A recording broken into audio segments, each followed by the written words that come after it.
this English pronunciation masterclass, you're going to learn how to speak fast and sound like an American. Welcome back to JForrest English. Of course, I'm Jennifer. Now let's get started. First, in this masterclass, let's review common homographs. These are words with the same spelling, but different pronunciations and different meanings. Do you know how to pronounce this word? Listen to me say this sentence and notice how the pronunciation changes.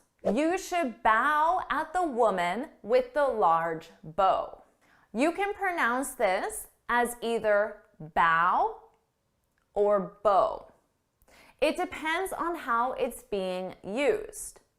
Bow is a movement that we do either with your head. You can bow your head, or you can bow your upper body, and this is usually done as a sign of respect.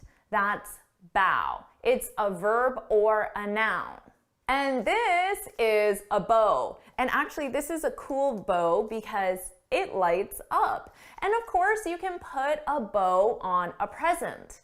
Now, there are different styles of bows. You can put a bow in your hair. You can put a bow on a piece of clothing. Men wear bow ties for very special occasions, like their weddings, for example. You should bow at the woman with the large bow. How do you pronounce this word? We need to lead with the information on the lead pipes. Two pronunciations: lead and lead. I'm sure you're familiar with the verb to lead. Now, the past simple of the verb lead is led, but the spelling is different. Here, on our second option, we also have lead. And in this case, it's a noun and it's a chemical substance, lead pipes. Pipes that are made from lead, which is a chemical substance. How do you pronounce this word? Listen to the difference. Seeing the tear in my shirt brought a tear to my eye. First, we have tear. You can tear a piece of paper. Now, tear as a noun is used to describe a hole or a rip in clothing or in material like a piece of paper. Tear is the liquid that comes from your eyes. Tear. Seeing a tear in my shirt brought a tear to my eye. How do you pronounce this? Well, again, it depends. Listen to the difference. It's hard to wind the toy in the wind. The verb to wind is to turn or to cause something to turn. So it's very small here, but right now what I'm doing is I'm winding this clock. So if you have a watch and you need to change the time on your watch, what you're doing there is wind. You're winding your watch. And of course, you know what the wind is. What about this word? How do you pronounce it? Listen to the difference. I wound the toy too hard and now I have a wound. Wound is the past form of wind. I wound the clock. But we also have a noun, wound. Wound. Wound is when you have a cut or hole on your body, usually caused by a weapon. You know how to pronounce this word, right? Listen to the sentence. I need a minute to review these minute details. Minute is our time reference, 60 seconds. You know how to pronounce that, minute. But there's an adjective, minute. Minute. Minute means very small. So notice how it describes the details, very small details. I need a minute to review the minute details. How do you pronounce this word? Listen to the difference. They need to produce. More stands for the produce. Produce as our verb, of course, means to make something. Have you been in a grocery store and noticed that there are signs for the produce department? Produce represents the crops that are grown by farmers for consumption. They need to produce more stands for the produce. This word confuses a lot of students. How do you pronounce it? Listen to the difference.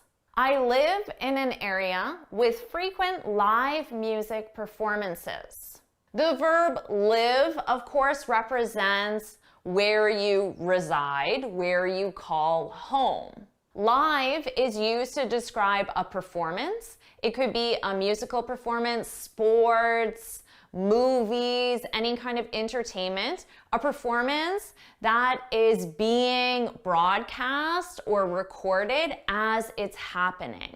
So you can watch a sports game live, which means the moment that you're watching it, it's happening in real life. Right now, this recording that you're watching, it's not live. I recorded this in the past, I edited it, and then I uploaded it to YouTube. So this is not a live broadcast. How do you pronounce this? Listen to the difference. I was supposed to read 3 chapters, but I only read 1.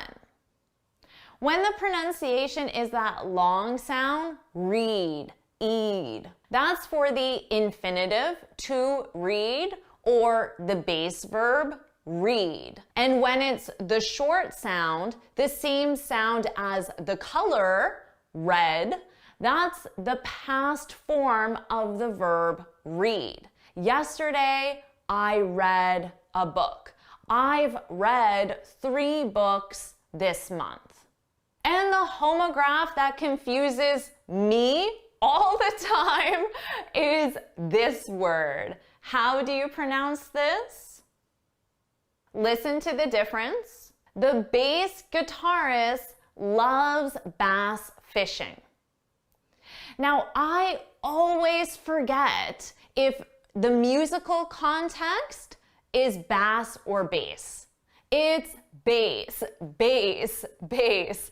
Bass represents very low tones and sounds in music. So a bass guitar is a guitar that plays those very low sounds.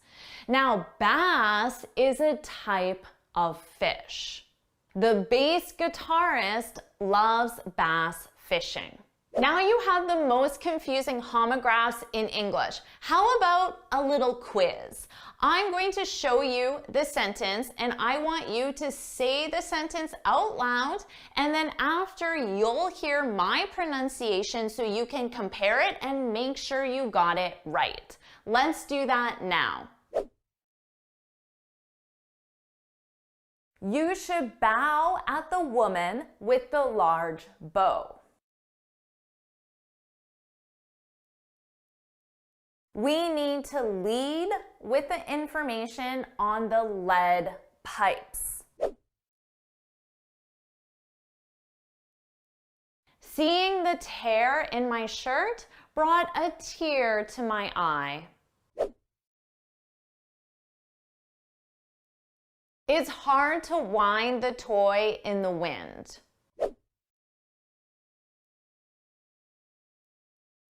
I wound the toy too hard and now I have a wound.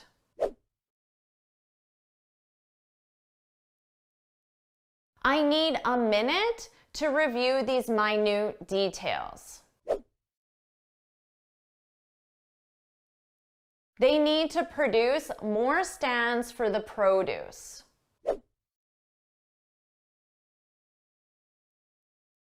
I live in an area with frequent live music performances.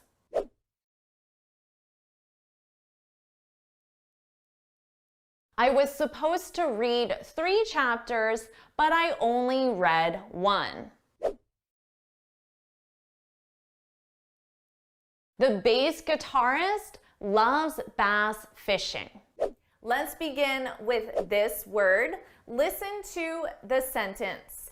The dove dove into the water. Now, dove is a noun. It's a bird. Dove, of. Dove is the past simple form of the verb dive. I always dive into the water. I dove into the water. In British English, you can also use dived as the past simple, but in American English, it's more common to say dove. The dove dove into the water. How do you pronounce this word? Don't desert us in the desert. Here we need to think about syllable stress. Don't desert us. When you desert someone, it means you leave them alone in a difficult situation without any help. For the verb, the syllable stress is on the second syllable, desert.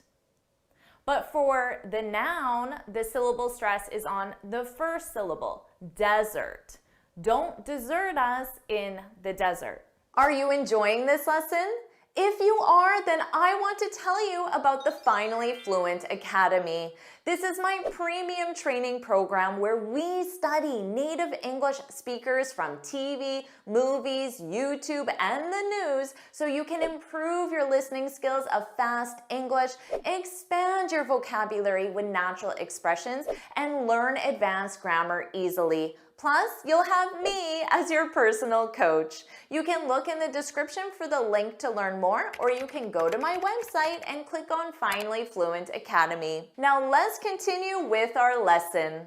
How do you pronounce this word? They need to deliberate on whether her actions were deliberate. The verb deliberate is when you think or talk about something seriously or carefully. The adjective deliberate means intentionally or on purpose. They need to deliberate on whether her actions were deliberate. How do you pronounce this word? My parents are going to separate and live in separate homes. The verb separate means to divide into parts. Separate. The adjective separate is when 2 things happen independently, or with location, it means 2 independent locations. So my parents are going to separate and live in separate homes. One will live here and one will live here. How do you pronounce this? Let's resume with the resume.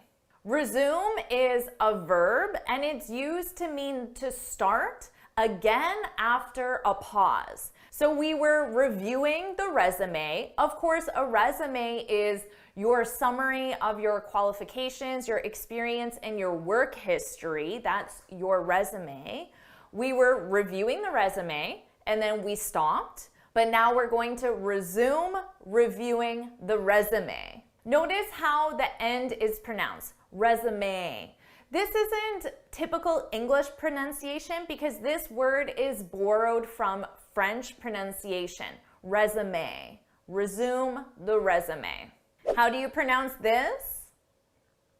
Let's use what we can put to good use. Notice the length of the sounds. Let's use the verb. Let's use what we can put to good use. Use, use. Use, use. How about this word? Close the door so we can get close. Of course, the verb to close. Now, close as an adjective describes when 2 people have a strong connection or relationship. My sister and I are close. We have a strong connection or a relationship. Now, physically, two people can get close where they are separate and then they get close physically. Close the door so we can get close. The pronunciation difference, again, is a longer sound for the verb, close the door, and then a shorter sound for the adjective. Close the door so we can get close. Close, close.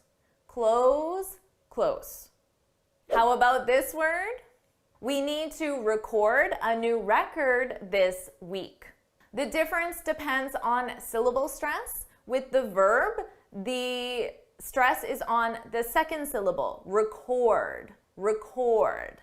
For the noun, the syllable stress is on the first syllable, record, record. We need to record the record this week. How about this word? Polish the Polish silverware. Polish people are from the country Poland. The verb is polish. Notice the difference in the vowel. Polish, polish, Polish. Polish the Polish silverware. And this is the word I did not know was a homograph. The sow is making it difficult to sow the seeds. The verb to sow, this is when you plant seeds in the ground so they will grow. It's what farmers do, or what you can do in your backyard as well. You sow the seeds. But sow is a female pig. Now, I didn't know that the word sow described a female pig, so that's new to me. Sow, ow. Sow the seeds, sow. The sow is making it difficult to sow the seeds. Now I'm going to quiz you to make sure you have the correct pronunciation. I want you to read the sentence out loud, and after you'll listen to my pronunciation so you can make sure you have it correct. Let's get started.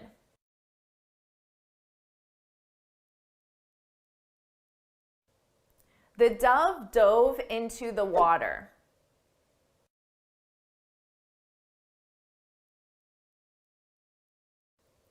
Don't desert us in the desert.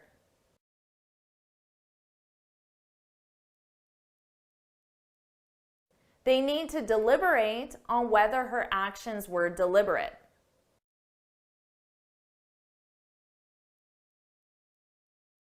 My parents are going to separate and live in separate homes.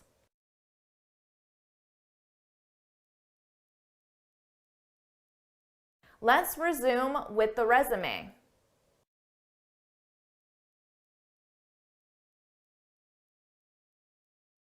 Let's use what we can put to good use.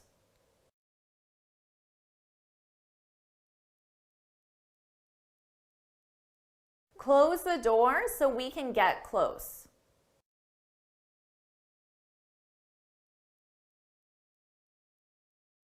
We need to record a new record this week.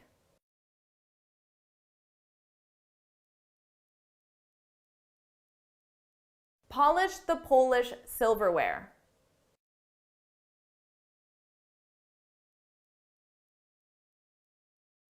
The sow is making it difficult to sow the seeds.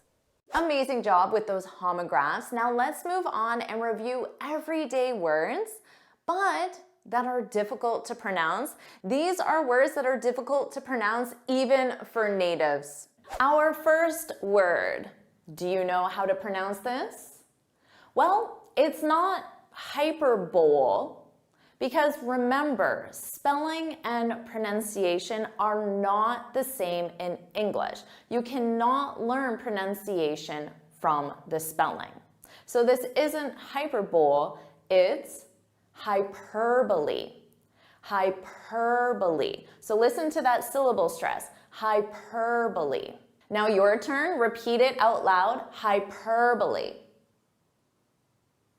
Hyperbole is a way of speaking where you make exaggerated claims, but they're not meant to be taken literally. We use hyperbole every single day. If you've ever said, "I didn't sleep at all last night," of course, that's just hyperbole. I slept for 3 hours. Our next word, this is one that I didn't know how to pronounce when I first saw it. Do you know how to say this? When I first saw it, I said quay, but it isn't. There's no qu sound in it. It's simply key, like a key to your house. So that one's easy. Repeat it, key. Now, what is a quay? It's a stone structure, and boats are tied to it so they can load and unload goods and passengers. That's a quay. You could say the tourists strolled along the quay. Our next word, this is an important communication technique that you can use to sound very professional. Do you know how to pronounce it? Well, it's not segue, it's segue. Segue. So the syllable stress is on segue. Segue. Repeat it, segue. Now, I said this is an important communications technique. A segue is when you transition from one topic of conversation to another. And if you do it very professionally, then you will look like an excellent public speaker. Let's say you're in a meeting and the topic is accounting software. And then someone asks a question, and the question is about expense reports. The presenter could say, "That question's a great segue to our next slide on filing reports." So it's a great segue. The question acts as a way to transition from one topic to another topic. That's a great segue. It's a good segue. Our next word, a lot of native speakers have no idea how to pronounce this because it isn't a word of English origin. So they'll say acai or acai, but that's not it. It's acai, acai. Repeat it, acai. Now this is a berry from Brazil that's very popular in North America for its health effects. A lot of restaurants and cafes serve this berry, commonly in smoothies or breakfast. So you might say, "I'll have a smoothie with acai and pineapple." Yum, that sounds delicious. And acai berries are a total scam. How about this one? Every time I see the spelling, it confuses me. So I have to think about how it's spelled phonetically because it's not colonel, it's kernel. Repeat that, kernel. And of course, a colonel is a position, a high-ranking position in the army or the military. But when I hear Colonel, I always think of Colonel Sanders from KFC. Did you know that Colonel Sanders founded KFC when he was 62 years old? Isn't that incredible? And it just goes to show that it's never too late to start. Our next word. Sometimes native speakers and students confuse the syllable stress and they say artisanal and they put the syllable stress on zone, which isn't correct. The correct pronunciation is artisanal. Artisanal. That's the syllable stress. Artisanal. Repeat that. Artisanal. Now, artisanal represents goods that are made in a traditional way by someone who is skilled with their hands. I always think of bakeries that sell artisanal bread, for example. So you might say, I bought some artisanal bread at that new cafe. Our next word, this is one that is debated by native speakers because some native speakers add an extra syllable and they say realtor, realtor, and they say it with 3 syllables, realtor, when in fact it's 2 syllables, realtor, realtor. So if you hear a native speaker say realtor, just know that that's an alternative pronunciation, but some people get really annoyed by it, some native speakers. So stick to 2 syllables because that's the correct way and say realtor. Repeat, realtor. You got it? And of course, a realtor is someone who sells your home for you, represents you in the transaction of buying and selling a home or property. Oh, he's my realtor. I'm both your realtors. Our next word, this is something that I eat frequently as part of my diet. Many native speakers have no idea how to say this. I've heard some funny pronunciations like quinoa, quinoa, but it's actually quinoa, quinoa. So that emphasis on quinoa. Repeat that, quinoa. Now, quinoa is a grain and you can cook it very similar to rice and you can use it as a substitute to rice and it's very tasty. Our next word, this is another one that really annoys some native speakers when other native speakers pronounce it incorrectly. Do you know what the issue is? Some native speakers will say it with an X sound. Espresso, espresso. Espresso, espresso, espresso. And it really bothers some other native speakers who know it should be espresso with an S sound. So make sure you have that espresso, espresso. Repeat after me, espresso. If you're Italian, of course you have no issues pronouncing this word.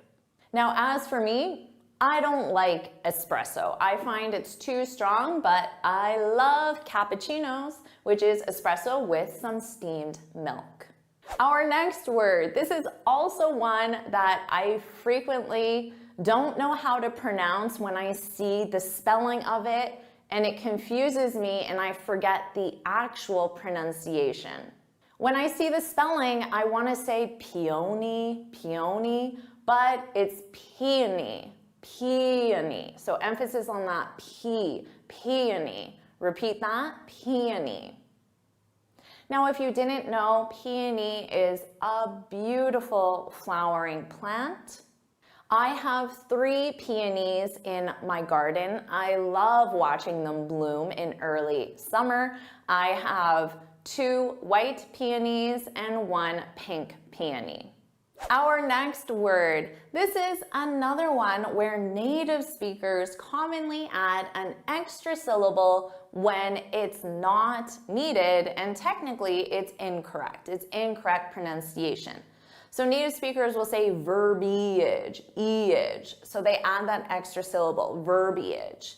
You can hear that extra syllable in this clip. Let's listen now. Oh, there's that classy verbiage I love so much. Oh, there's that classy verbiage I love so much. But there should only be 2 syllables, verbiage, verbiage. Repeat that, verbiage. Now this is an important one for language learners.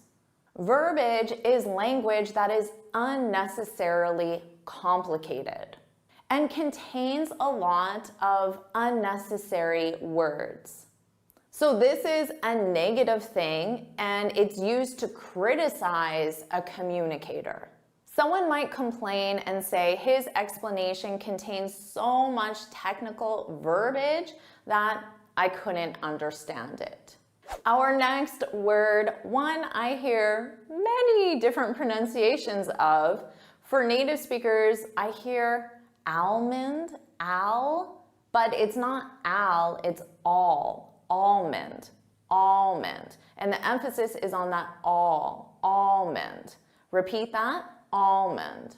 And of course, an almond is a type of nut.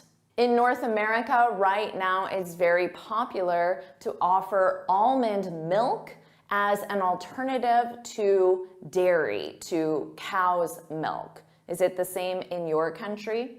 So you might go to a cafe and say, "Can you make me a drink with espresso and almond milk?" Next in this masterclass, I have a very special interview for you. This is an interview that I did with Hadar from Accent Way. She's a speech and accent expert, and she's going to share her best tips and advice with you. Now, Hadar, English is not your native language, yet you speak it without an accent. You sound just like a native speaker. You sound like anyone I would speak to in North America. So how did you do it?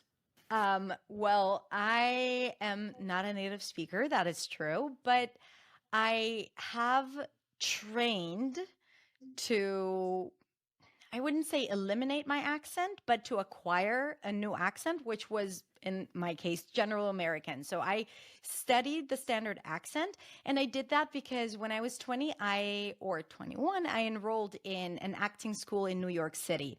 And as part of my training, we were offered speech and pronunciation classes, but not just for foreign students, but for everyone, because even the students who were from the US and from North America, they each had a different accent. So ultimately, they wanted to teach General Americans so that people would know how to use an accent, like a neutral accent that is not necessarily identified with a specific place, which is what I've learned and what I've acquired, and also later on other dialects of English. And I did that back then so that I would have more opportunities as an actress in New York City or in the US. But with time, I discovered, the impact of doing this work, not just on how I sounded, but also on my confidence and my fluency in English, which we would probably talk about later. But that was the reason why it all started. That's really interesting. I didn't know that at 20 you enrolled in acting school. So, and interestingly, that it was with other native speakers, which I want to discuss. But first, let me ask you, at 20 or 21, when you enrolled, how was your accent? Could you tell where you were from? Did you speak with a noticeable accent at that time? So yes, I would say that I had a non-native or foreign accent. So I had foreign features. My vowels were like, I didn't distinguish between similar vowels. I didn't pronounce a TH. So definitely my pronunciation was very different because I was applying some of the sounds and other phonological rules from my own native language. And I would definitely hear quite a lot, like the question, "Where are you from?" And I hated it because I was like, "Why are you asking me where I'm from? What's wrong with my English? Have I made a mistake?" And I think that back then for me, that it wasn't important to change because I was ashamed of not being a native speaker. It is what it is, that was who I was. But I think that it felt like it was robbing potential opportunities. And I wanted to have equal opportunities as other native speakers. And I think this is why I put a lot of focus into acquiring the General American accent. That makes a lot of sense, especially since you wanted to be an actor at that time. Now, considering that my students watching this probably don't want to become actors, but do you still think it's important for them to try to reduce their accent? Can you speak a little more of what impact you feel that would make for them? Yeah, absolutely. So I think that different people have different accents and different pronunciations, and that's just like that's humanity, right? Even people from the same country or even state may have different ways of saying things, sometimes different words that they use. So we definitely don't want to have a world where there's no versatility or variety. It's not possible, and we don't want that. We don't want everyone to sound the same. The work that I do is important because I think that learning pronunciation can help you on so many different levels. First of all, you want to be clear. Like intelligibility is key when it comes to accent training or pronunciation training for non-native speakers. I don't do this to for my students to lose their accents completely. That is not the goal. And also, what is the message that we're sending? They don't need to. There's nothing to be ashamed of by speaking, having an accent in, if anything, you should be proud for being able to speak another language, right? Like it's just proof that you know more than one language if you have an accent in a certain language. However, if your pronunciation is preventing you from getting what you want and sounding clear and causing you insecurity, and it makes you feel self-conscious and you have to repeat yourself and you are constantly facing people with like a blank look on their face, then it's not serving you. And that already affects your fluency and your confidence and your ability to understand others. Now, I know that you do a lot of work related to listening and understanding others because it's so important when communicating in a second language. And learning pronunciation can help you with that because you're basically teaching yourself to hear and to listen through your mouth. The repetition of sounds and practicing reductions help you. It helps you understand how the language is spoken, and it helps you understand native speakers better. So learning pronunciation is going to help you with building confidence, sounding clear, getting what you want, and also understanding others better. Now, there are other benefits for learning pronunciation, but I would say these are the top 3 when it comes to the benefits of doing this kind of work. You made excellent points. And I do hear from my students a lot that they feel too shy or ashamed of their speech in order to have those conversations because of their pronunciation, because of their accent. And I can imagine it really impacts them. Yeah. And so let's go back to when you were in acting school, because this is so interesting to me. So you were in acting school with native English speakers as well. Can you tell me what was your experience trying to improve your pronunciation or reduce your accent compared to a native speaker trying to do that? I just imagine if I had to learn to speak with a Texas accent or a British accent, I think that would be very difficult for me. So how do you think that experience was different for you and native speakers you were doing this training with? That's a great question. I think that first of all, I always felt a little inferior because it was like always, it's so easy for them, right? It wasn't just, the exercises and the sentences that we had to read. Some of them were so complicated to me, also in a semantic level. Like I didn't understand what it meant because it was like all these old school vocabulary, and they kind of like they just read it and I had to read it before everyone else like 10 times in my head to be able to say it confidently, and even then I wasn't confident. So I felt like I had to catch up to even be close to where they were at. At the same time, I feel like that gave me an incentive and motivation to do this work, and I worked a lot harder than everyone else, which of course, benefited me because I developed this. I became a very diligent student. I did the work. It impacted not just my pronunciation, but also my self-esteem and how I perceived myself as a learner. Because I did the work, I showed up, I was consistent because I wanted to catch up with them, and I think that because of that, my improvement was pretty fast. And I also studied privately with 2 of my teachers so that I could, between the first year and the second year, I took a lot of private classes so that I would, at least have the same ability to have conversational English. And I think that work has paid off. The only thing that I think was a huge struggle was how the language was not immediate to me. Right? Like, especially when we had to improvise or when we had to speak in class about how we feel and things like that. Like, it was very easy for them to communicate. And for me, The language was not that available. I was self-conscious about how it sounded. I did all this pronunciation work. So I was always like in my head, listening to myself from the outside. And I felt like I wasn't fully expressive. I wasn't able to express myself as fully as my colleagues. So I think that was also a challenge that I had to face. And I think that's the thing, like non-native speakers, they, in many situations at work, when writing emails in global companies, in acting schools, at universities, they probably need to work harder than their native peers if the environment is in English. But it's not necessarily a bad thing, but we need to kind of like understand how to work with those thoughts and make sure that we don't see ourselves as victims, but only as, people with the power to do those things that we want and to change.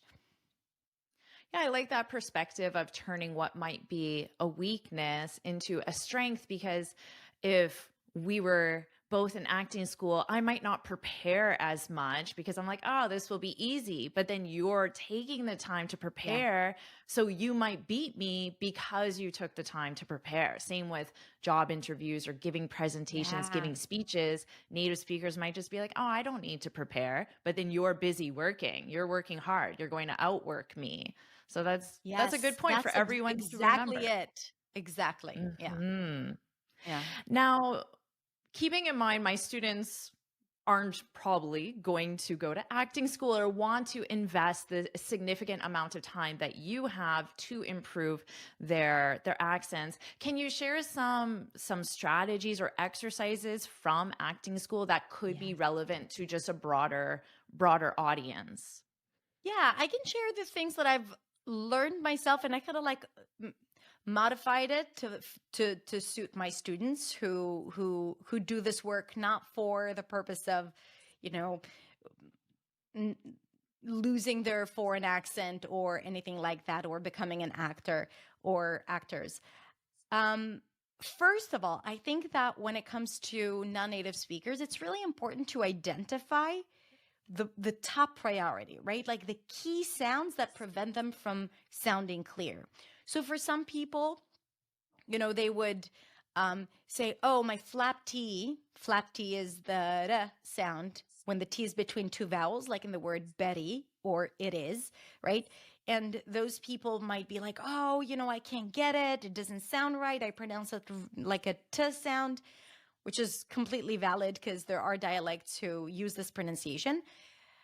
And they might want to focus on that, but at the same time, they might be replacing the R with the L, right? And might say light instead of right. Something critical that if they make that mistake, they're going to be misunderstood. It's going to compromise their clarity. So it's really important to understand what are the things, the elements, the sounds that prevent you from sounding clear, that get in your way. So sometimes it could be the R sound because you feel self-conscious, you feel like you're investing a lot of energy, you avoid words with the R, right? Like, so if that is the case, that probably would be a top priority. So it's important to not go and learn all the sounds of American English because some of them are not an issue, may not be an issue, but only the key sounds that affect your clarity, affect your confidence, intelligibility, so on and so forth. After that, it's important to learn how to produce it properly. And this is where you have hundreds and thousands of videos online that teach you specific sounds so you can go and learn how to produce the sound. It's physical, it's technical, right? What to do with the lips, what to do with the tongue, what to do with the jaw, where to place the sound. And then once you understand how to produce a sound that might be challenging, let's say the dark L, the L that appears at the end of words, well, let's say you say well, and then you've learned how to pronounce the dark L, well, now it's not enough because it doesn't mean that you'll be able to use it consistently when speaking. You have to turn it into a habit. Pronunciation is a habit. So once you learn how to produce a certain sound, you have to repeat it again and again. And usually I teach it in words, phrases, and sentences. So it's kind of like building up so that it becomes more natural for you. It becomes more spontaneous. And this is how you can start using it on your own, right? Like you have to do all of that work before expecting yourself to use it on your own or for it to change. Great So advice. that's So a first, start. Yeah. identify what sounds that you need to improve. Now, what if at that point a student didn't actually know Mm-hmm. how their accent is? I'm thinking back to my own experience, and I might, when I'm speaking a foreign language, I might say something, but really not know if I'm saying it correctly. Do you have any advice to help these students even understand Yeah. what areas of their pronunciation or accent they need to work on? Sure. So I would say that critical mistakes or the top priority would be eliminating sounds, and awareness is key. So I'm going to say those things, and then those watching, like our viewers, might need to record themselves and see if they're doing those things because you're able to hear it, right? Like, but sometimes when we speak and we're in our head, it's a little hard to notice it. So this is why using recordings is really good. If you drop sounds, mind instead of mind, tech instead of texts, okay? That happens for certain speakers. If you add sounds, so if instead of saying bus, you say basu, okay? You're adding a vowel sound at the end and you're changing the number of syllables. Instead of one syllable, it becomes two syllables. That is going to completely affect your clarity. Luckily, these mistakes are not very common, but these are top priority. If you replace one sound that exists in English with another sound that exists in English, what do I mean? R's and L's, right? If you say light instead of right without thinking about it, or you are, but you're not working intentionally on it. The and w. A lot of people replace those sounds. Sa and th, okay? Sink instead of think. That could compromise your clarity. So I would put all of these as top priority. Below that, there are sounds like key sounds like the R, if it's mispronounced, the TH, sheep, ship, vowel pair, pool, pull, like similar vowel sounds that people merge. So they will say sheep and sheep for instead of sheep and ship, right? So merging sounds and then reducing the number of vowels that one uses. So that would be, it's important, it's not critical. Now, I would also say, so these are the things that people need to explore and see if they're doing. There's more, but I think that's a good start. Another thing that I would introduce would be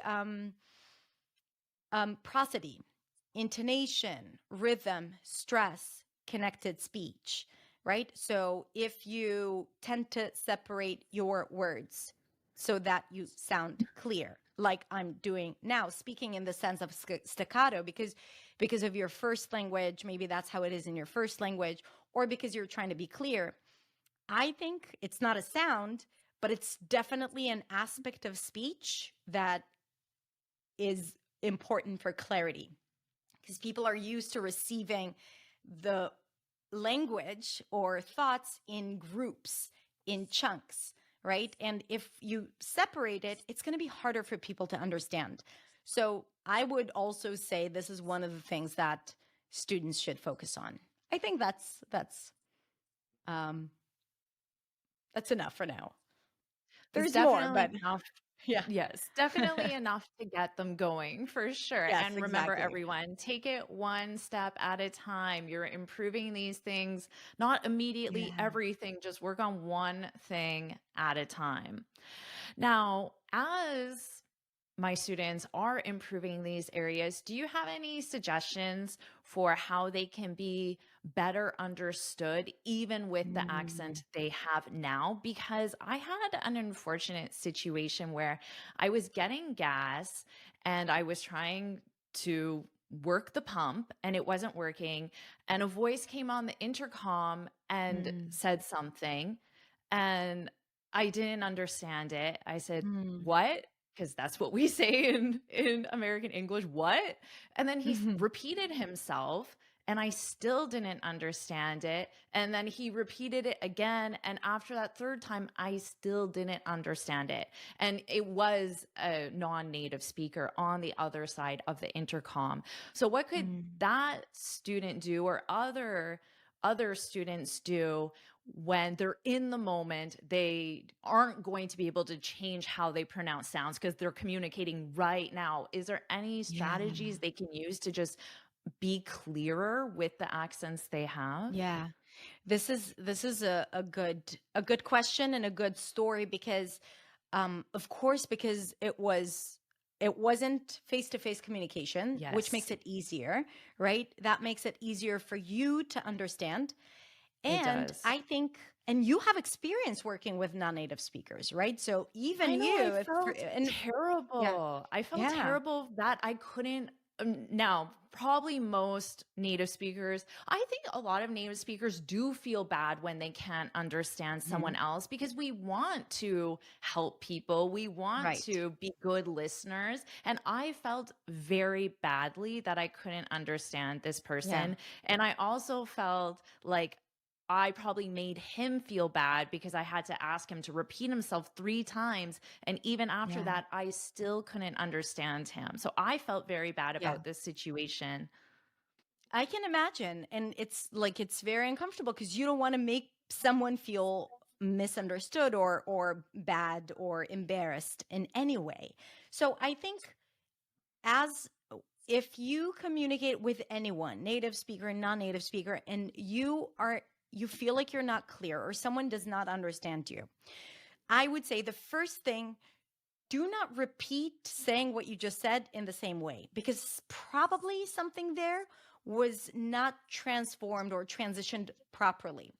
It could be the sounds, it could be the specific words, and maybe the mispronunciation in one of the words that changed how you perceive the entire sentence. It could be the stress, right? Primary stress. Maybe a word was the primary stress was misplaced. Maybe the stress on the content word or the key word in the phrase was incorrect, right? Which is also really, really important, right? Which word you stress or you deliver the message. So do not repeat it in the same way. Try to use different words. Go slower. Okay. If you are on the phone or in a radio or whatever, raise your pitch a little bit so you project your voice differently, right? Sometimes when we're down here, we sound a little muffled and the voice does not carry through properly. So you can change. Remember when we had masks back in during the pandemic and we had to change our voice to get through to the other person. So a lot of times I would notice that people subconsciously just raise their pitch, right? They go more nasal, they project their voice better. Do that, right? So don't repeat it one to one. Change something about maybe the wording or use different words. Slow down, change your pitch a little bit. And also, I would recommend deciding what is the, like really quickly, if you can do it, what is the most important word that is important here? If the person understands this word, would they make sense of the rest of the sentence, right? So the key word, the content word in English needs to be longer, louder, higher in pitch. Okay? Longer, louder, higher in pitch. So make sure that there is at least one word that sticks out. Say it longer, say it slower, and raise the pitch for it a little bit. And usually that would solve the problem, no matter what pronunciation mistakes you're making, because the other person will make sense of it. But they need something to work with, and I think that could help. That's excellent advice for sure. And I think what you said about if they can't understand you, don't just say it again exactly the same way. Because if I couldn't understand you the first time, chances are I won't be able to understand you the second time. So I think all that advice you just gave would have definitely helped that person in that situation. Yeah. Yeah. And I think as a listener, and I bet that you can attest to it, that you get stressed out when you don't understand someone. And that also affects your ability to understand. So if it's repeated in the same way, it's really hard for you to now make sense of it all of a sudden because of Yeah, the also the emotional experience. that's very true. Very true.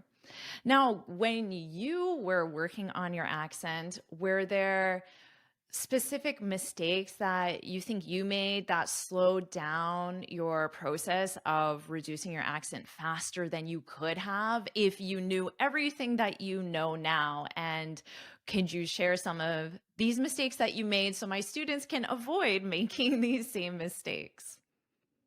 Um, I think that I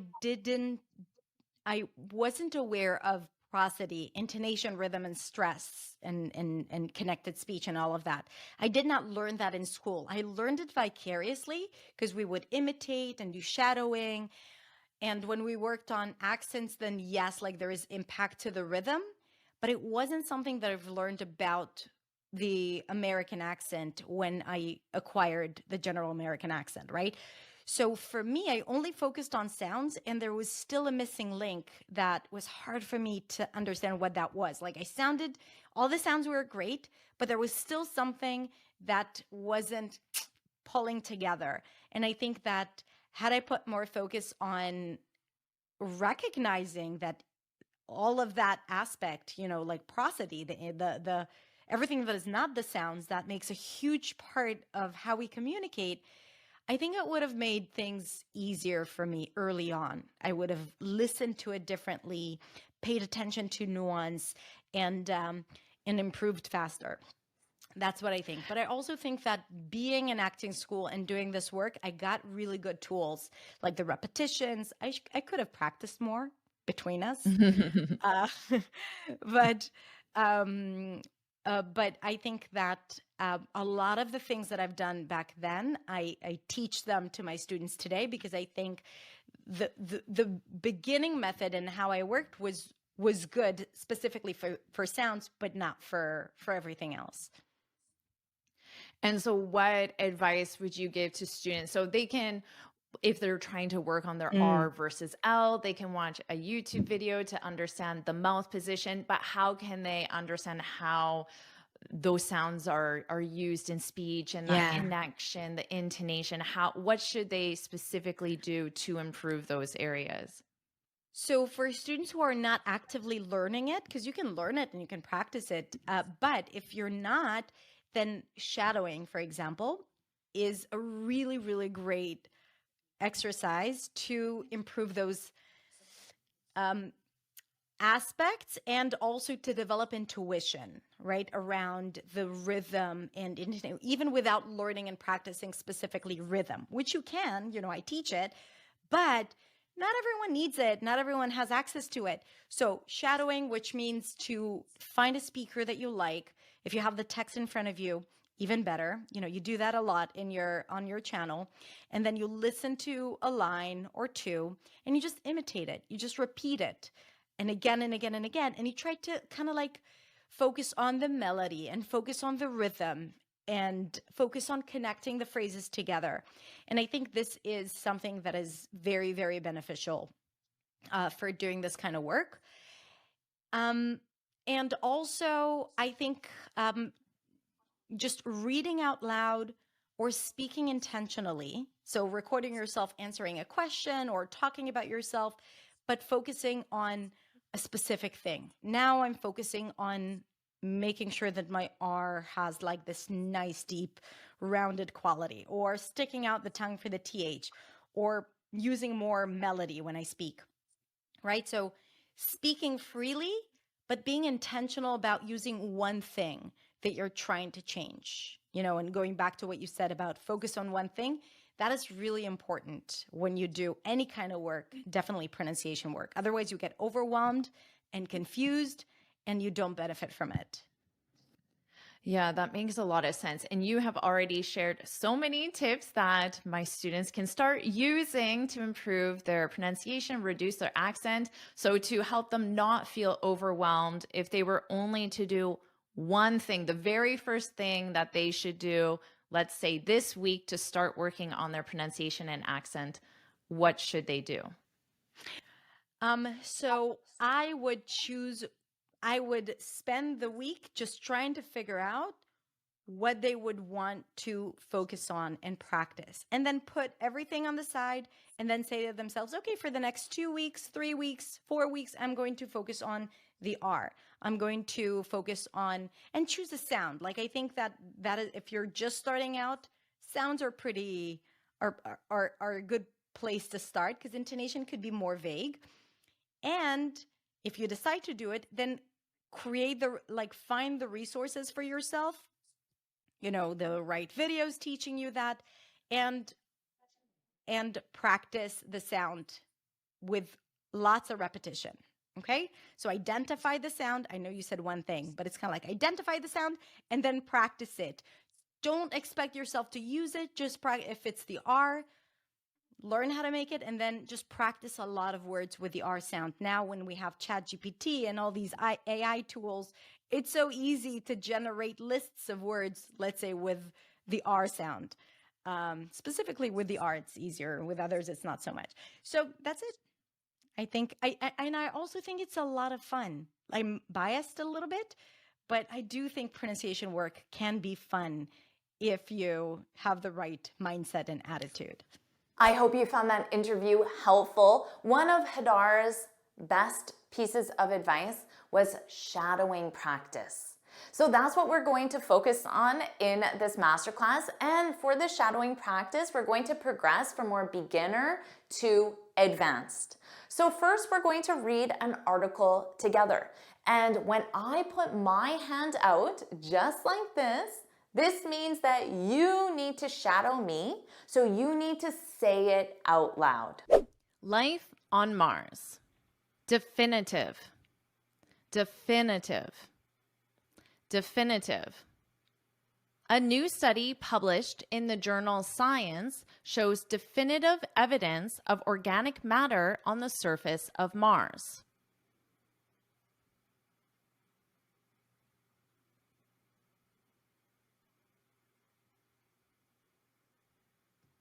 Data, data, data, data, data, data, data, data. The data was collected by NASA's nuclear-powered rover Curiosity.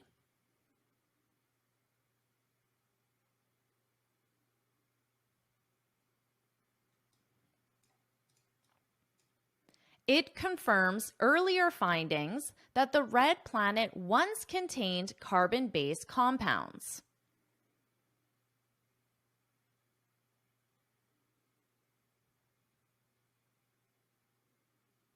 Molecules, molecules, molecules.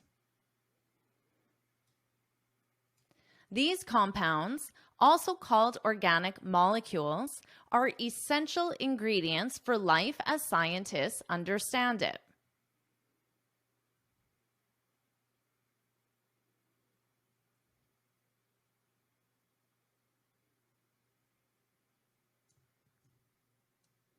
The organic molecules were found in Mars's Gale crater, a large area that may have been a watery lake over 3 billion years ago.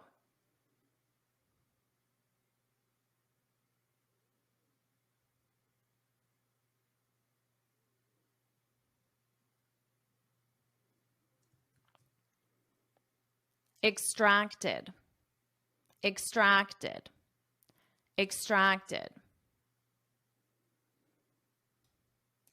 The rover encountered traces of the molecule in rocks extracted from the area.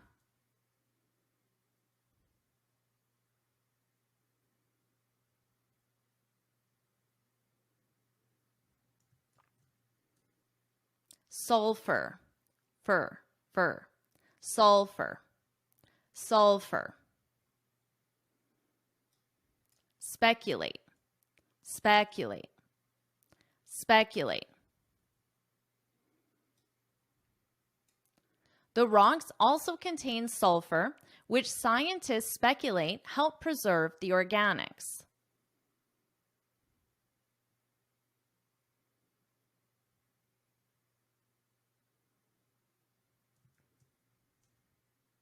Radiation, eation, radiation, radiation. even when the rocks were exposed to the harsh radiation on the surface of the planet.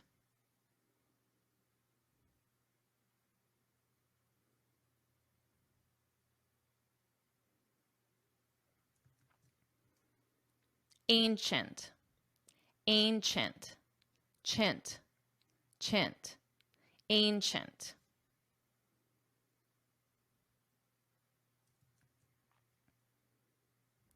Scientists are quick to state that the presence of these organic molecules is not sufficient evidence for ancient life on Mars.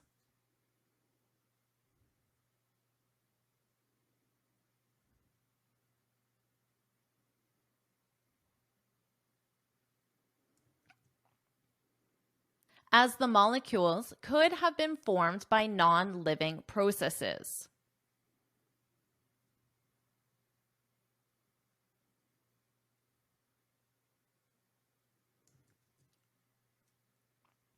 Astonishing, astonishing, astonishing.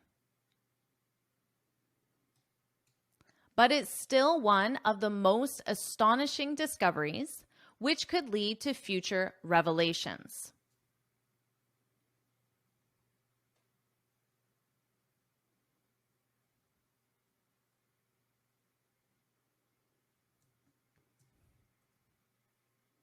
Startling, startling, startling, a-ling, startling, startling. Especially when one considers the other startling find that Curiosity uncovered around 5 years ago.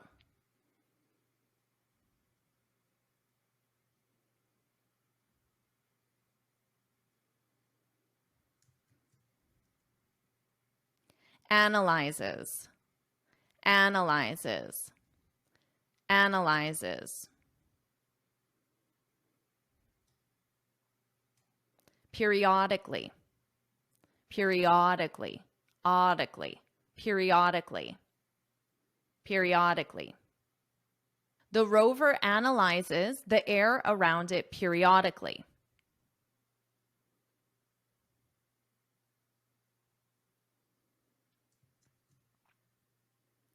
Methane, ane, methane, methane.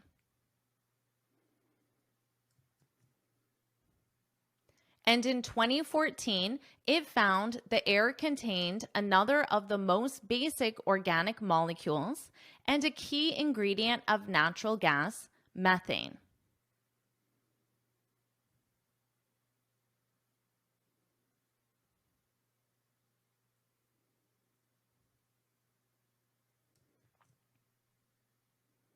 Characteristics, heuristics, characteristics, characteristics.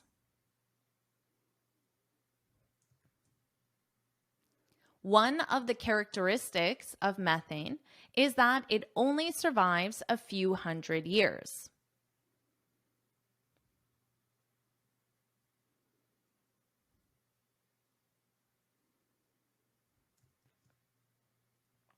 Replenishing, plenishing, replenishing, replenishing.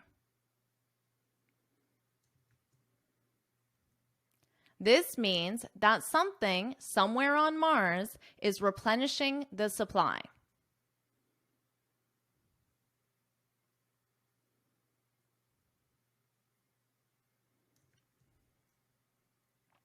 Emit, emit, emit, emit. According to NASA, Mars emits thousands of tons of methane at a time.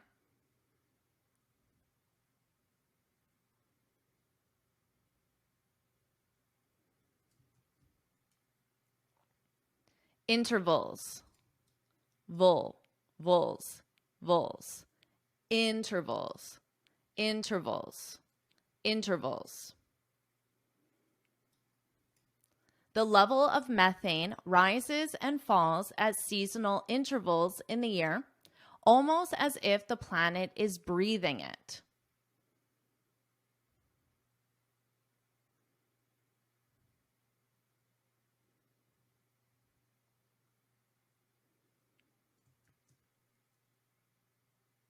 NASA suspects the methane comes from deep under the surface of the planet.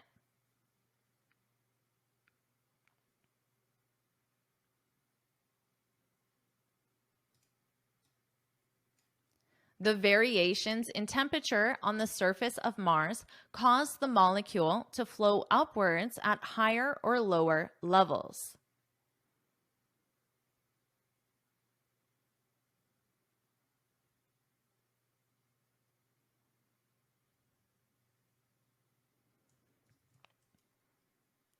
Trapped, trapped, pt, trapped, trapped, trapped.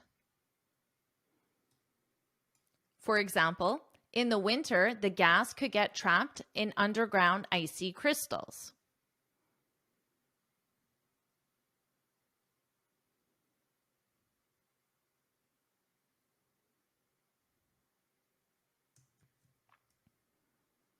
These crystals, called clathrates, melt in the summer and release the gas.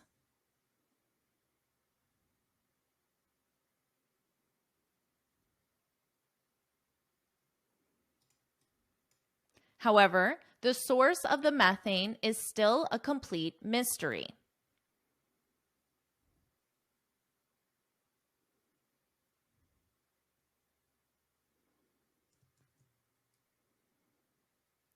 Astrobiology, astrobiology, astrobiology, astrobiology. The world of astrobiology considers both of these studies as historical milestones.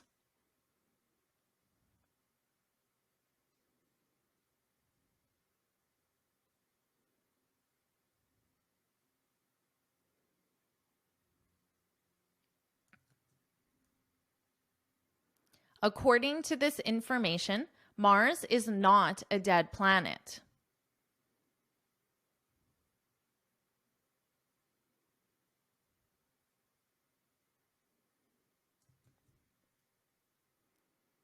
Contrary, trary, trary, contrary. Habitable, habitable. On the contrary, it is quite active and may be changing and becoming more habitable.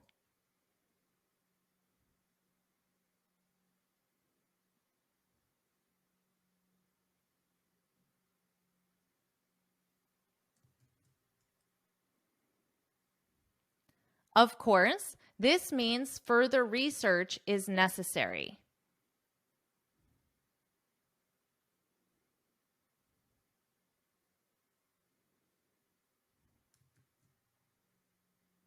Scientists say they need to send new equipment to Mars.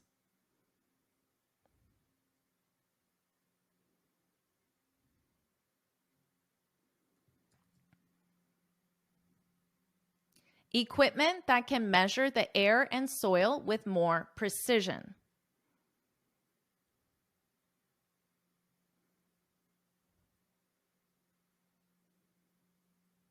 There are already missions underway.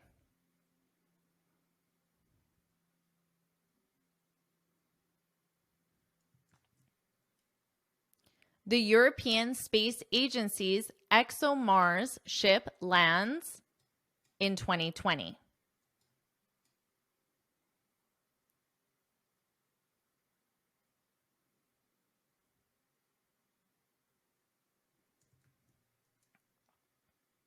Analyze, analyze, analyze. And we'll be able to drill into the ground on Mars to analyze what it finds.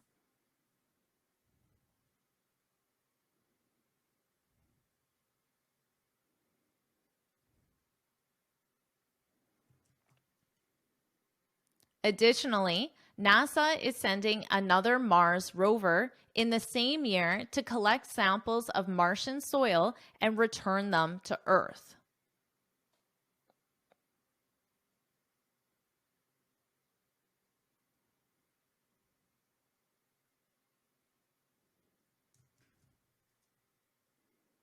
The possibility of life on Mars has fascinated humans for generations.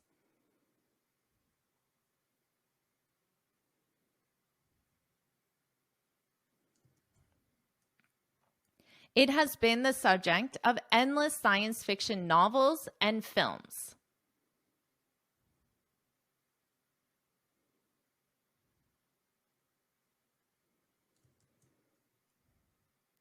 Are we alone in the universe, or have there been other life forms within our solar system?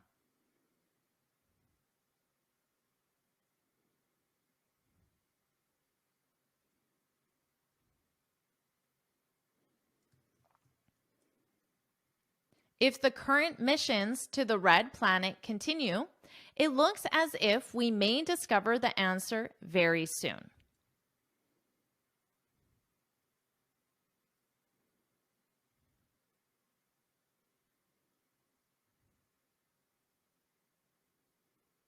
Let's keep going and review another article together. And remember, when I put out my hand just like this, you need to shadow me and say it out loud. The electric car revolution. Is it realistic or optimistic? Governments and motor manufacturers around the world are throwing money and resources into the development of electric vehicles. But can electric power really replace the internal combustion engine before the middle of the century? Maybe it can, but this is by no means certain. Electric vehicles have arrived. With technology led by Tesla and all of the world's major car manufacturers following along behind, electric vehicles are now a common sight on the roads of most developed countries. Yet the situation in less developed countries is rather different. The only African country to have started the change to electric vehicles is South Africa. And even there, electric vehicles still account for less than 0.01% of the total number of cars on the roads.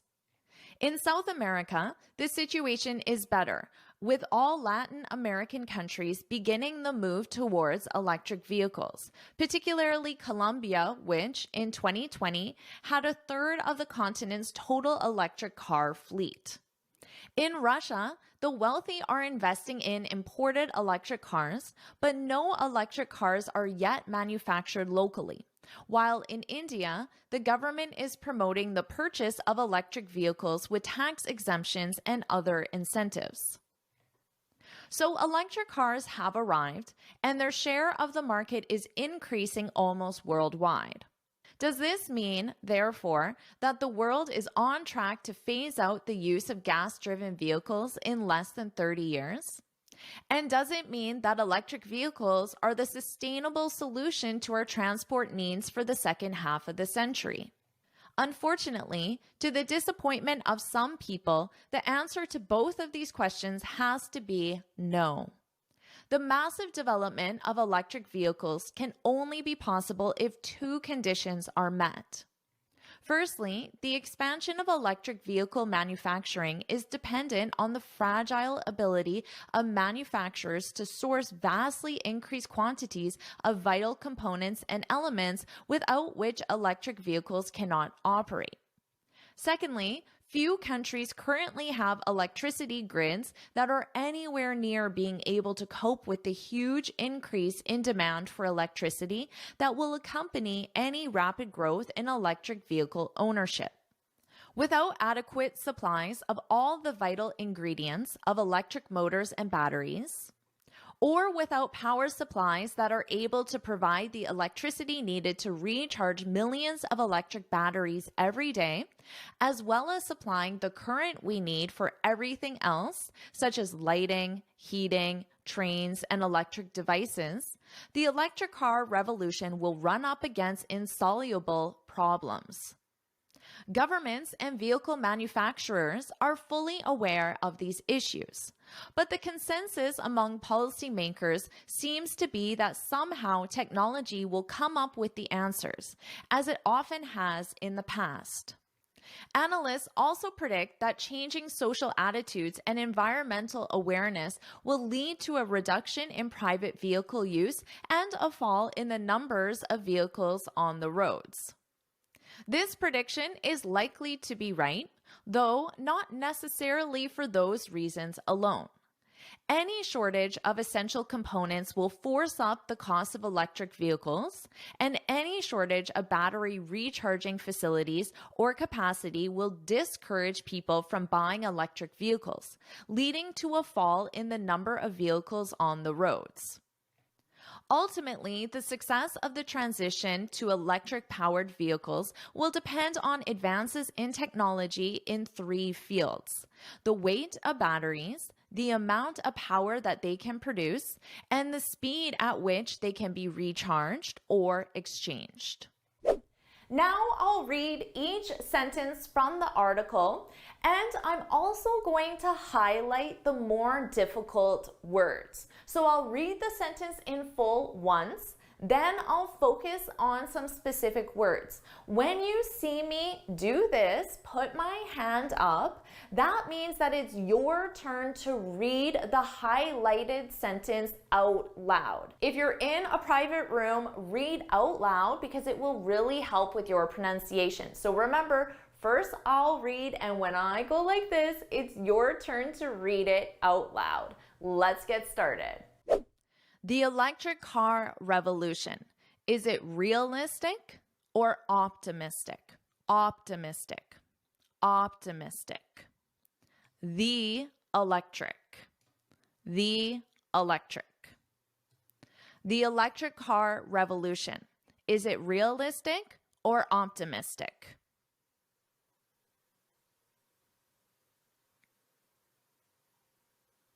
Governments and motor manufacturers around the world are throwing money and resources into the development of electric vehicles. Manufacturers, manufacturers, manufacturers. Vehicles, vehicles, vehicles. Governments and motor manufacturers around the world are throwing money and resources into the development of electric vehicles.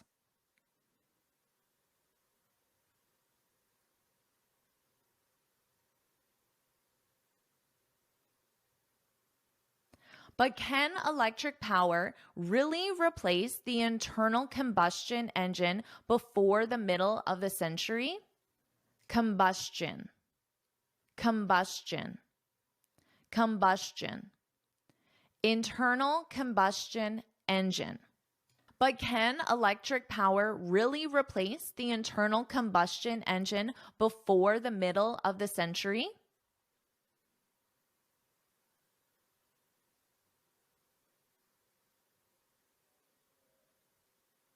Maybe it can, but this is by no means certain. Certain, certain, certain, certain, certain, certain. Maybe it can, but this is by no means certain.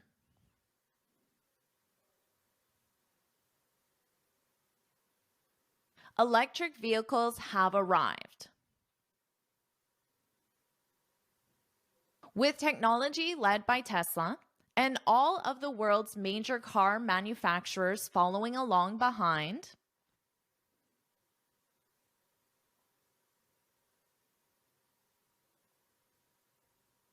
electric vehicles are now a common sight on the roads of most developed countries.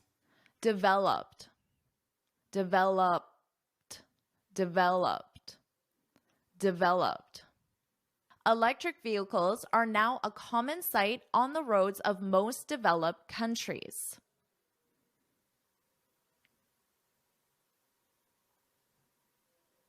Yet the situation in less developed countries is rather different.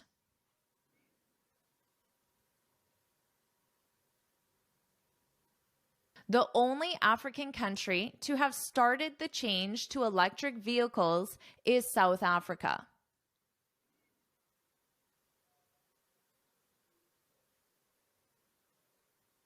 And even there, electric vehicles still account for less than 0.01% of the total number of cars on the roads.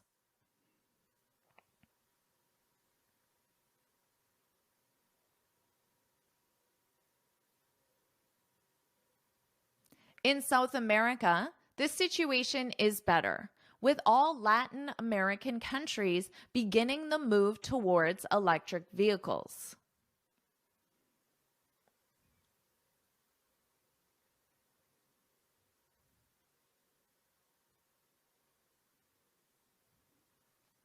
Particularly Colombia, which in 2020 had a third of the continent's total electric car fleet. Particularly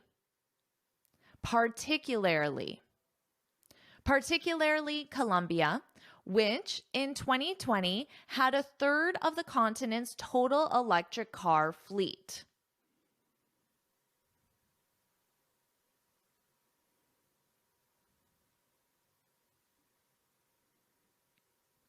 In Russia, the wealthy are investing in imported electric cars.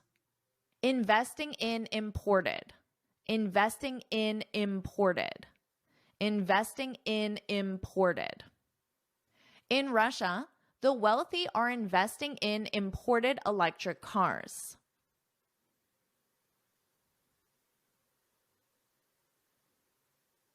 But no electric cars are yet manufactured locally. Manufactured. Manufactured. Manufactured. But no electric cars are yet manufactured locally.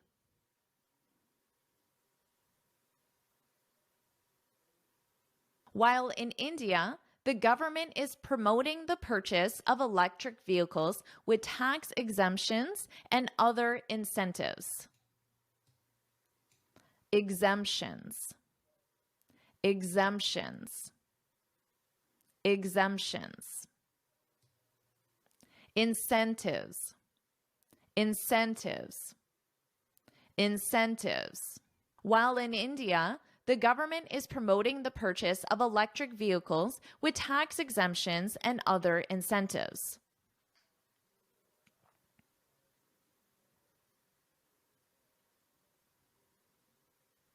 So electric cars have arrived, and their share of the market is increasing almost worldwide.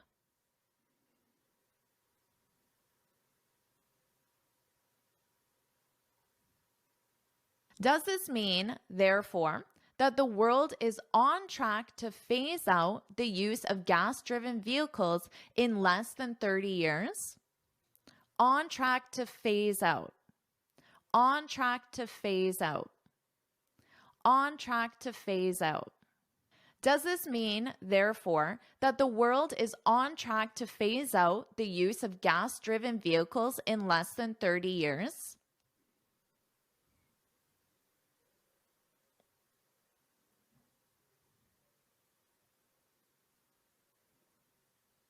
And does it mean that electric vehicles are the sustainable solution to our transport needs for the second half of the century? Sustainable. Sustainable. Sustainable solution. Sustainable solution. And does it mean that electric vehicles are the sustainable solution to our transport needs for the second half of the century?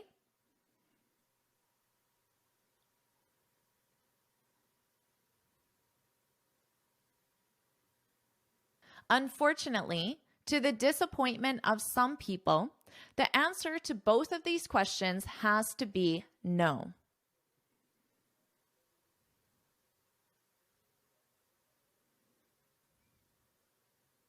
The massive development of electric vehicles can only be possible if two conditions are met: development, development, development.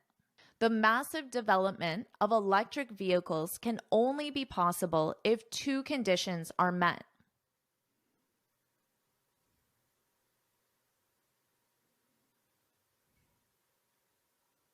Firstly, the expansion of electric vehicle manufacturing is dependent on the fragile ability of manufacturers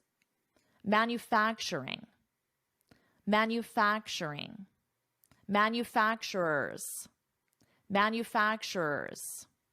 Firstly, the expansion of electric vehicle manufacturing is dependent on the fragile ability of manufacturers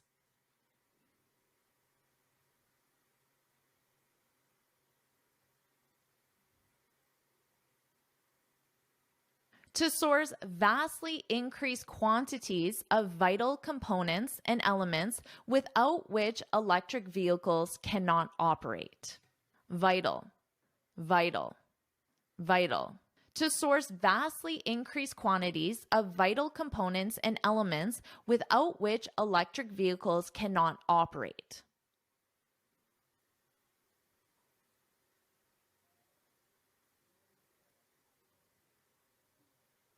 Secondly, few countries currently have electricity grids.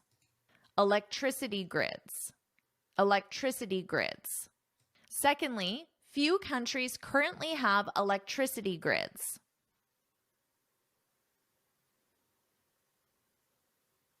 That are anywhere near being able to cope with the huge increase in demand for electricity.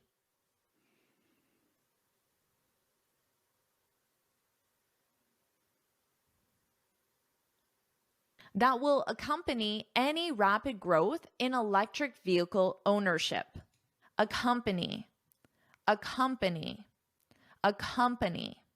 That will accompany any rapid growth in electric vehicle ownership.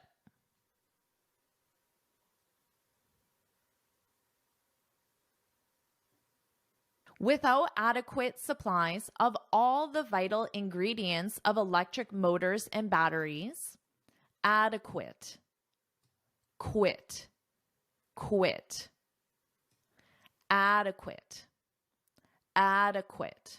Without adequate supplies of all the vital ingredients of electric motors and batteries.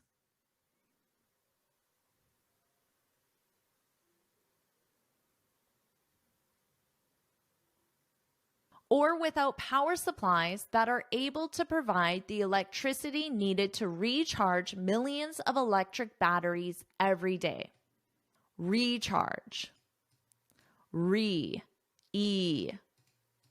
Recharge.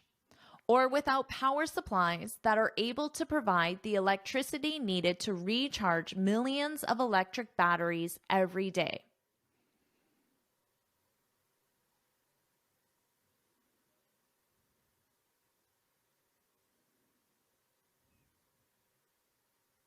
As well as supplying the current we need for everything else, such as lighting, heating, trains, and electric devices.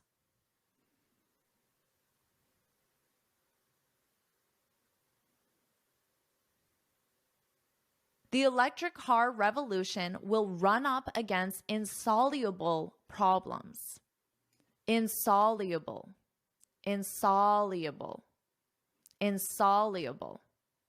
The electric car revolution will run up against insoluble problems.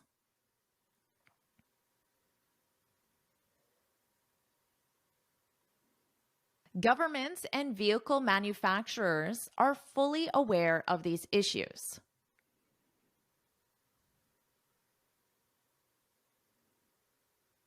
But the consensus among policymakers seems to be that somehow technology will come up with the answers. Consensus. Consensus.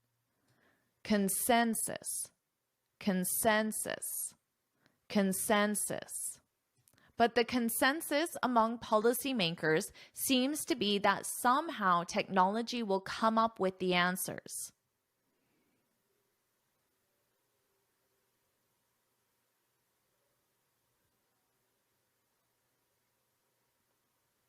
as it often has in the past.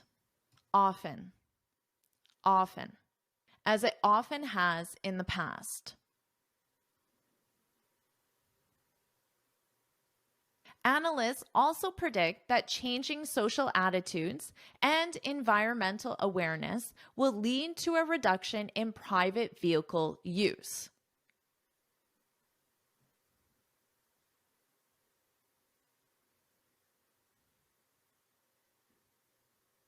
And a fall in the numbers of vehicles on the roads.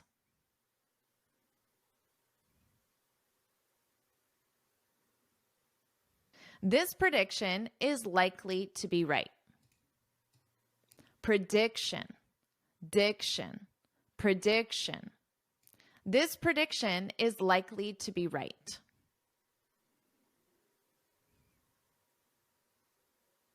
Though not necessarily for those reasons alone.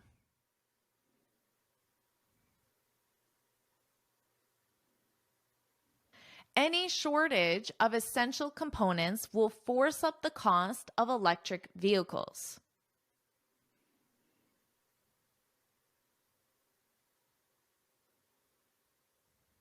And any shortage of battery recharging facilities or capacity will discourage people from buying electric vehicles.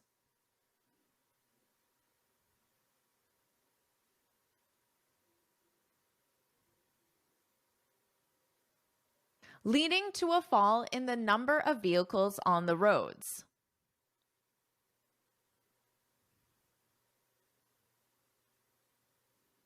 Ultimately, the success of the transition to electric-powered vehicles will depend on advances in technology in 3 fields.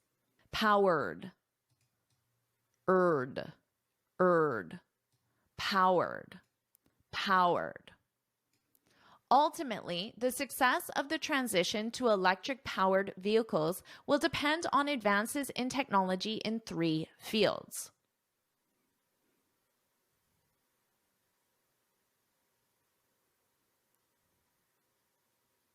The weight of batteries, the amount of power that they can produce, and the speed at which they can be recharged or exchanged.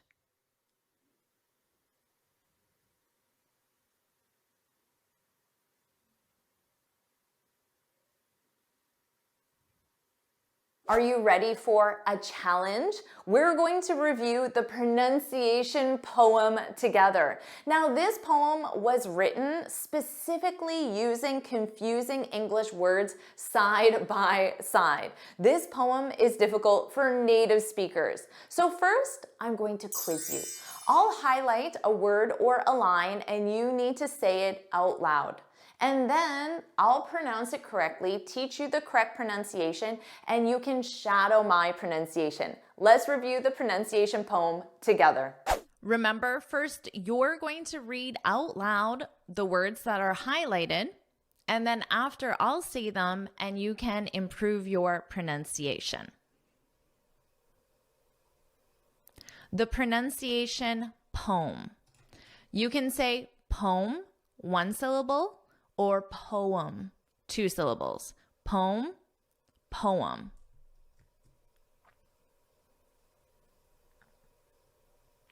I take it you already know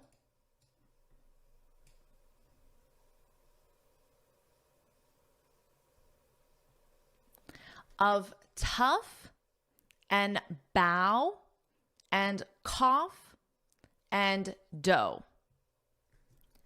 The difference is in the vowel sound. Each of these words highlighted has a different vowel. Listen.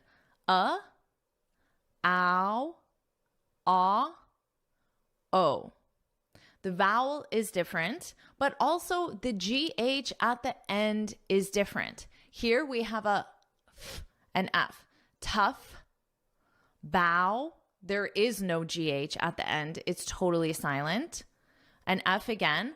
Cough, and no GH. It's silent. Dough, O. Tough, bow, cough, dough. I'll read it again. Of tough and bow and cough and dough.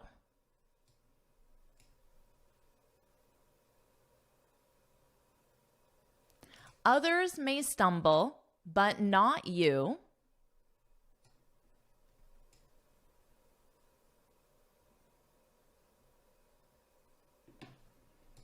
On hiccup, thorough, laugh, and through.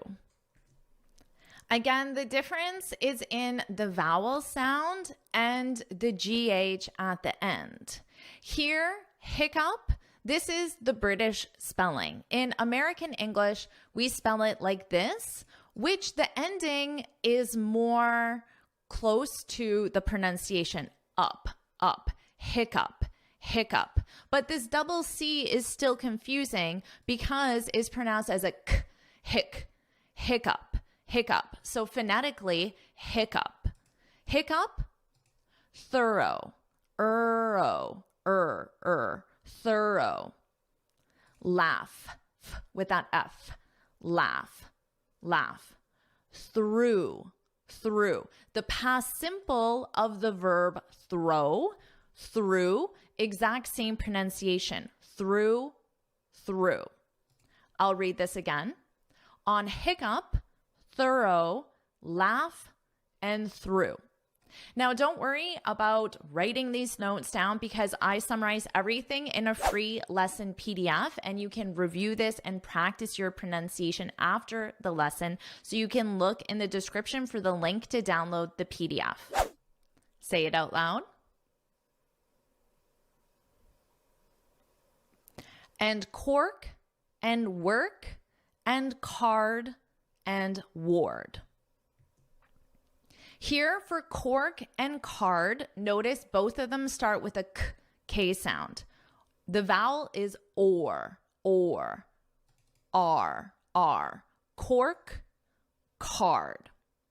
Now, for work and ward, it's the vowel sound.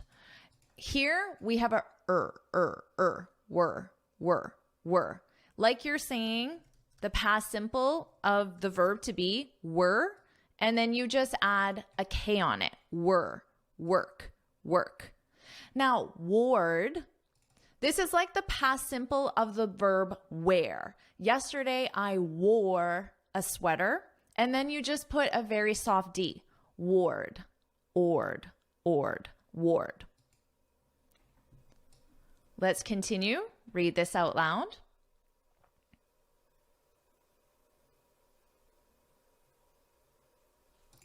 And font, and front, and word, and sword. With font and front, notice the vowel. We have an aw, aunt. Here we have a, unt. Font, front. Ward also has that sound, were. So again, we can take the past simple of the verb to be were, and instead of a K, like work, we're going to put a soft D, word. Now, sword, notice the W is totally silent. Ord, or, sword. Let's move on. Read this out loud. Well done. And now, if you wish, perhaps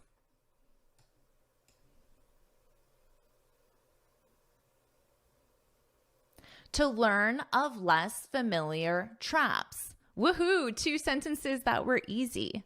Let's keep going. Read it out loud. Beware of heard, a dreadful word. Notice we have EA, but in this case it's and in this case it's ed, heard. So you can think of it as her, him, her, and then just add a D, heard. In this case, you can think of it as ed, the name ed, and then just add a dread, and then obviously full, dreadful, dreadful.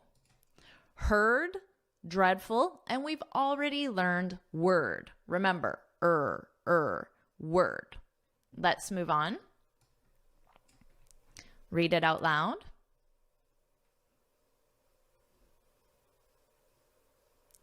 That looks like beard and sounds like bird. In this case, the EA is that long E, ear, like the same as ear or the word beer, beer, and then you just add a D. So EARD, pronounced completely differently. Now they're saying the heard, right here, heard, is the same vowel as bird, bird, It's that sound. Remember, it's that in her. So him, her, take that vowel, heard, bird, same vowel sound. You're doing awesome. Let's continue. Read it out loud.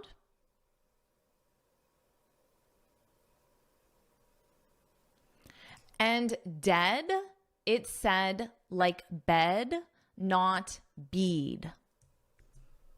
The word dead, the vowel in it is the same vowel as bed. So we can isolate this to that ed, and then just put a D, dead, bed. But we don't want that long E sound like we have in the word bead, bead.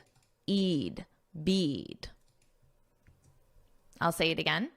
And dead, it said like bed, not bead.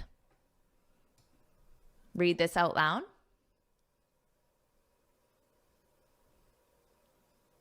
For goodness sakes, don't call it deed. So this EA is pronounced as the long E, bead. This word, bead and deed, they rhyme because the vowel is the same. Bead, deed. But we have an EA. So they're saying don't call dead deed because that's wrong. Remember, it's ed. I'll say these two lines again. And dead, it said like bed, not bead. For goodness sakes, don't call it deed. Let's continue.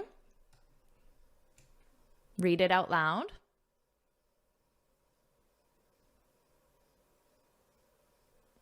Watch out for meat and great and threat. Again, we have EA, EAT in all of these words, but the vowel pronunciation is very different. Meat is the same as meat, that long E, meat. Now we have great. At the end, it's ate, like the past simple of eat. Yesterday, I ate, and then just add a grr, great. Now we have threat. Listen to the vowel, et. So it's the same as this. If you can isolate the vowel in de before you add the D, it's that So you can think of it as dead, threat. I'll read it again. Watch out for meat and great and threat. Read this out loud.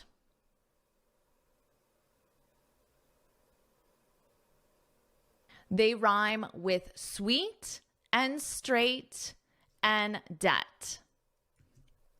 Let's review these. Now notice the poem says they rhyme. So if they rhyme, it means they have to have the same vowel sound. So notice here, sweet. This is pronounced exactly the same as sweet, like chocolate is sweet. Notice that long E. Meat, sweet. Great, straight. Now, I put just the number 8 because that's exactly how you pronounce it. This 8, yesterday I ate, that is the same as the number 8. 5, 6, 7, 8. Yesterday I ate. Straight. So you just add a str onto the number 8. Straight. Now threat, remember it's that threat. Debt. I wrote the word debt here so it's easier to see the connection, but it's also on the second line. Now notice the B is totally silent in the word debt. You don't hear it at all. Debt. And it's that debt. I'll read these 2 lines again. Watch out for meat and great and threat. They rhyme with sweet and straight and debt. Let's continue. Read it out loud.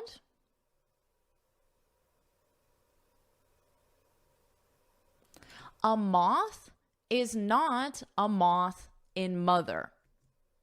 Here the poem is saying that the OTH is not the same in the word moth and mother. So here we have an aw, maw, moth, oth.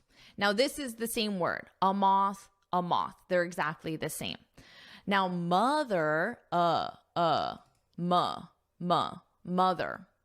A moth is not a moth in mother. Let's continue. Read it out loud.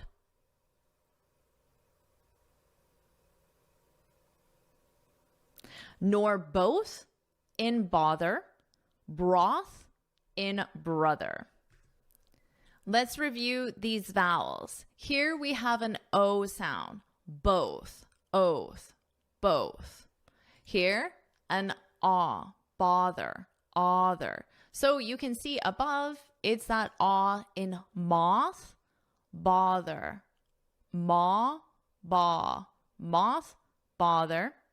And then we have the same vowel sound as in bother, but you just add an R, broth, oth, broth.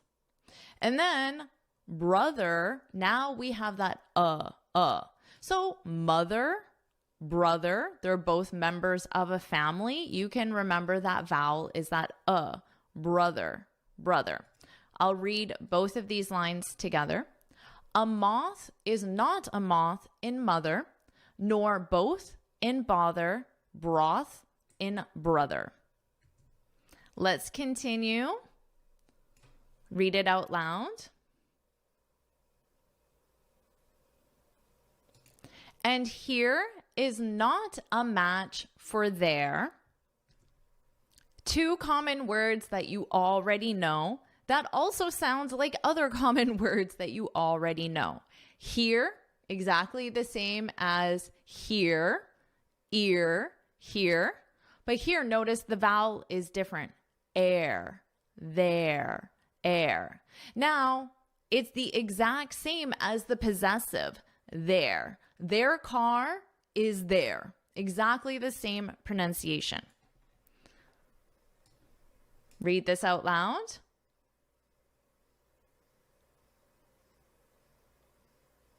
And dear and fear for bear and pear. So dear and fear have the same vowel. It's also the same as here. So it's that ear, dear, fear.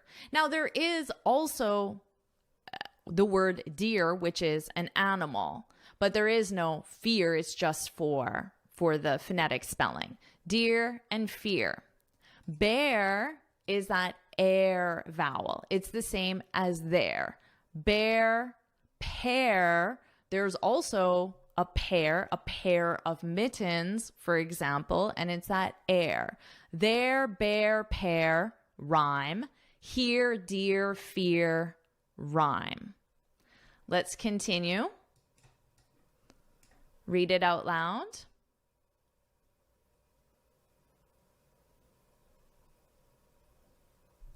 And then there's dose and rose and lose. So here, dose and rose have the exact same vowel sound. It's that O, but the SE is pronounced differently. Dose with an S, rose. Z, z. So you hear a Z, a buzzing because it's a voiced sound. Dose, rose, and here we have a Z at the end. It buzzes, but you have a different vowel. It's a oo, lose, z, lose, lose. And then there's dose and rose and lose.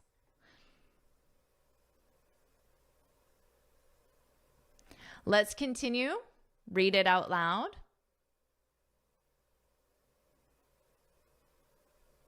Just look them up and goose and choose.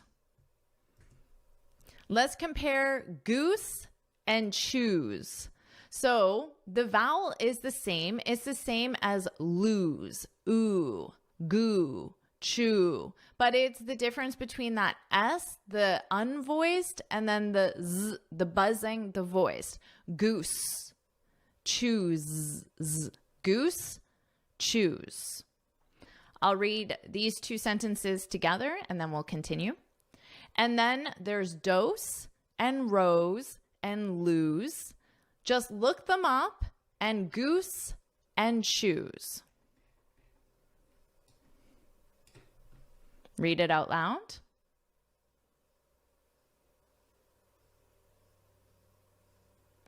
And do and go, then thwart and cart. Here we have do and go. Notice oo, do is more like the goose, choose, lose. But then we have o, go, like dose or rose. Do and go, oo, o. And do and go, then thwart. So here, this is not an R sound. It's not thwart, art, like the R in cart. It's a or, thwart, ort, thwart.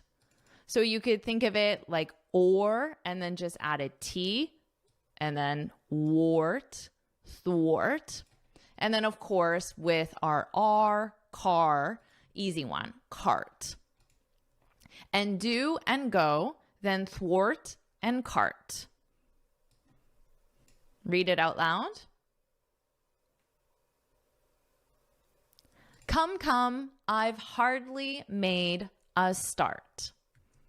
That should be easy for you, but just notice the come is actually a sound in the vowel. Come, come. And then start and cart rhyme. Come, come, I've hardly made a start.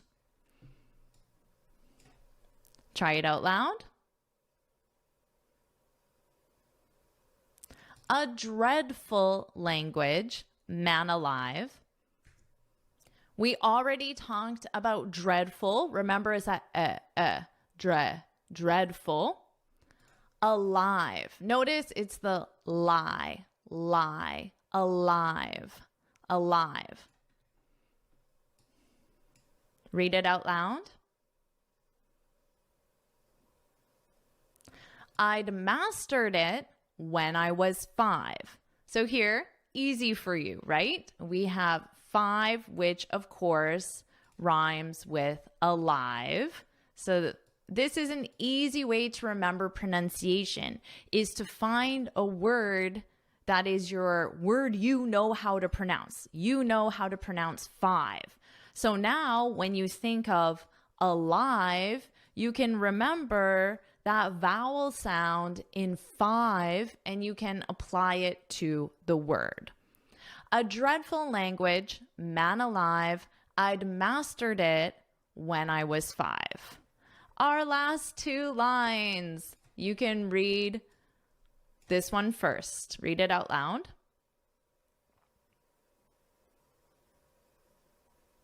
And yet to write it, the more I sigh. Of course, write is the is pronounced the same as right, the opposite of wrong, but in this case, it's right. The W is silent, so phonetically, it would just look like this, right, right. Now, sigh, it's the vowel sound in I, and then just add a s, sigh, sigh. And yet, to write it, the more I sigh, our last line, you can do it, read it out loud.